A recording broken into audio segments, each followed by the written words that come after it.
पाकिस्तान इन दिनों एक बहुत बड़ी जनसंख्या की समस्या से जूझ रहा है। दुनिया में सबसे तेज बढ़ती आबादी वाले देशों में से एक है पाकिस्तान, जहां हर साल करीब 2.55% की दर से लोग बढ़ रहे हैं। इसका मतलब है कि हर साल लगभग 60 लाख नए बच्चे पाकिस्तान में पैदा हो रहे हैं। इससे स्वास्थ्य सेवाएं, स्कूल, कॉलेज, नौकरियां, पानी, बिजली और खाने पीने की चीज़ों पर भारी बोझ पड़ रहा है। सरकार बार बार चेतावनी दे रही है कि अगर जनसंख्या को कंट्रोल नहीं किया गया तो देश की अर्थव्यवस्था और संसाधन पूरी तरह चरमरा जाएंगे। इसी वजह से परिवार नियोजन को बहुत महत्व दिया जा रहा है और इसके लिए कॉन्डोम जैसे सस्ते और आसान गर्भ निरोधक साधनों का इस्तेमाल बढ़ाने की कोशिश हो रही है। लेकिन समस्या यह है कि पाकिस्तान में कॉन्डोम और अन्य परिवार नियोजन की चीज़ें काफ़ी महंगी हैं। मुख्य कारण है इन पर लगने वाला 18% जीएसटी यानी जनरल सेल्स टैक्स। यह टैक्स लोकल सस्ते ब्रांड से लेकर महंगे इंपोर्टेड ब्रांड तक सभी पर लगता है। नतीजा यह है कि आम आदमी, खासकर गरीब और ग्रामीण इलाकों के लोग इन्हें खरीद नहीं पाते हैं। चलिए कीमतों की बात करते हैं। सस्ते या बजट ब्रांड के 3 कॉन्डोम के पैकेट 80 से 120 पाकिस्तानी रुपए में मिलते हैं।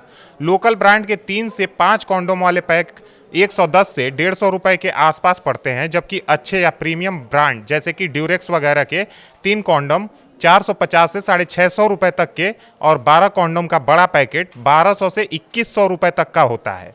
ग्रामीण इलाकों में तो जागरूकता की कमी के साथ साथ पैसे की तंगी भी है, इसलिए ये चीज़ें वहाँ की पहुँच से बाहर हो जाती हैं।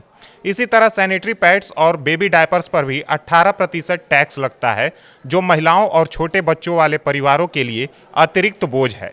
प्रधानमंत्री शहबाज शरीफ की सरकार ने इस समस्या को गंभीरता से लिया और अंतर्राष्ट्रीय मुद्रा कोष यानी आईएमएफ के औपचारिक अनुरोध किया कि कंडोम और अन्य गर्भ निरोधक साधनों और सैनिटरी पैड्स और बेबी डायपर्स पर यह 18% जीएसटी तुरंत हटा दिया जाए।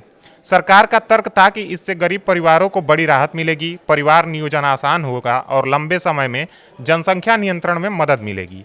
अगर सिर्फ कॉन्डोम पर ही टैक्स हटाते हैं तो सरकार को सालाना 400 से 600 मिलियन पाकिस्तानी रुपए का राजस्व नुकसान होता। लेकिन सरकार मान रही थी कि जनसंख्या की समस्या इतनी बड़ी है कि यह नुकसान उठाया जा सकता है, मगर आईएमएफ ने इस अनुरोध को साफ ठुकरा दिया।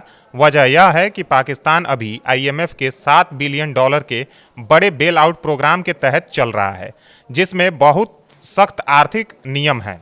आईएमएफ का कहना है कि वित्तीय साल के बीच में किसी भी चीज़ पर टैक्स छूट नहीं दी जा सकती, क्योंकि इससे राजस्व का लक्ष्य पूरा करना मुश्किल हो जाएगा और अर्थव्यवस्था फिर से अस्थिर हो सकती है।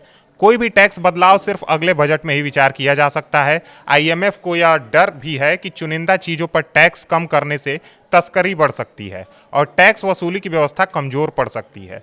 पाकिस्तान पहले से ही अपने रेवेन्यू टारगेट पूरा करने में संघर्ष कर रहा है, इसलिए आईएमएफ कोई भी रिस्क लेना नहीं चाहता है।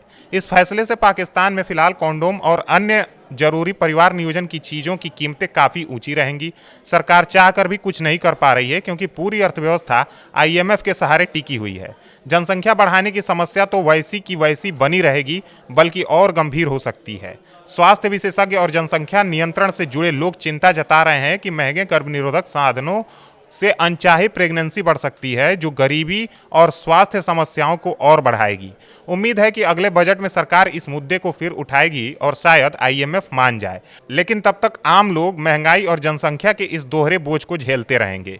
यह स्थिति पाकिस्तान की आर्थिक मजबूरी को भी दिखाती है कि इतनी बुनियादी चीज़ों पर भी फैसला लेने के लिए दूसरे देशों की संस्था से इजाज़त मांगनी पड़ रही है।